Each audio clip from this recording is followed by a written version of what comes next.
ସବୁ କିଛି ବୁଡ଼ିଗଲା। ଦେଖନ୍ତୁ ଯାହା ସବୁ ଚାଷ ହେଇଥିଲା ଜମିରେ ସବୁ ଯାକ ବୁଡ଼ିଗଲା। ତଳି ପୁରା ନଷ୍ଟ। ଯେତିକ ଚାଷ ହେଇଥିଲା ଏଥର ଧାନ ମିଳିବ କି ନା ନାହିଁ ଏ ବର୍ଷ ବହୁତ ହଇରାଣ ହେବେ ସବୁ ଚାଷୀ। ପୁରା ବୁଡ଼ିଗଲା, କିଛି ବି ନାହିଁ। ଦେଖନ୍ତୁ ଜମି ଆଉ ଟୋଟାଲ ନାହିଁ, ପାଣି କେତେ ଲେଖା ହେଇଯାଇଛି।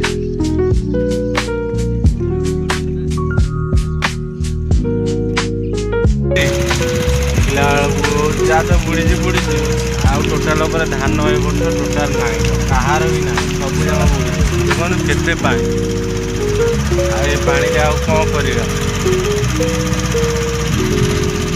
ଦେଖ ଭାଇ କେମିତି ପାଣି ହେଇଯାଇଛି ସବୁ।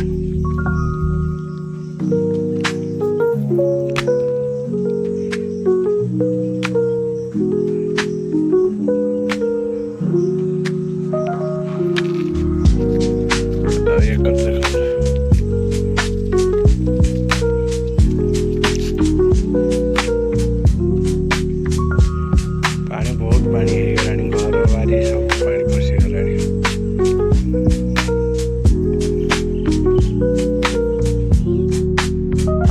ଆଉ କିଛି ବି ନାହିଁ, ଟୋଟାଲ ଉପରେ ସବୁ ସରିଗଲା।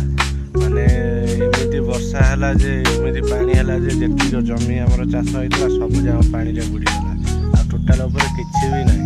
ଟୋଟାଲ ଉପରେ ଦେଖନ୍ତୁ ପୁରା ଟୋଟାଲ ଉପରେ ଆଉ କିଛି ବି ନାହିଁ, ସବୁ ଟୋଟାଲ ଉପରେ ଯାହା ତଳି ରୁଆ ହେଇଥିଲା ଚାଷ ହେଇଥିଲା ସବୁ ଯାକ ବୁଡ଼ିଗଲା।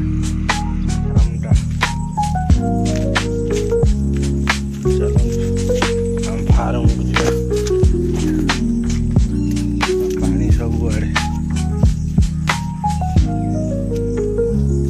ପାଣି ସବୁଆଡ଼େ ହେଇଯାଇଛି ଫାର୍ମର। ଏ ହେଉଛି ଆମ ଫାର୍ମ।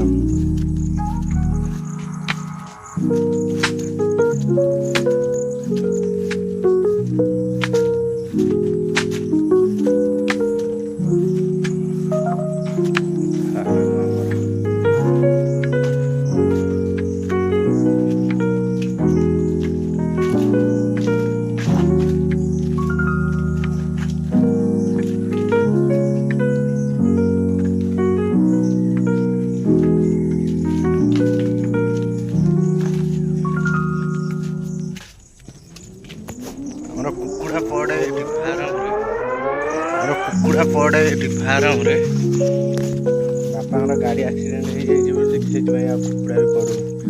ଦେଖନ୍ତୁ କୁକୁଡ଼ା ହିଁ ପଡ଼େ ଏଠି।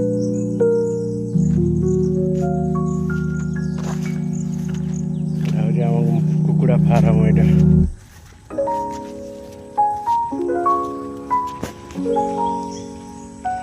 ଦେଖନ୍ତୁ କୁକୁଡ଼ା ଫାର୍ମ ରାସ୍ତା ବି ଡୁବିଗଲା, ମାନେ ପାଣିରେ ବୁଡ଼ିଗଲାଣି। ଏମିତି ପୁରା ପରିସ୍ଥିତି ହେଇଥିଲା।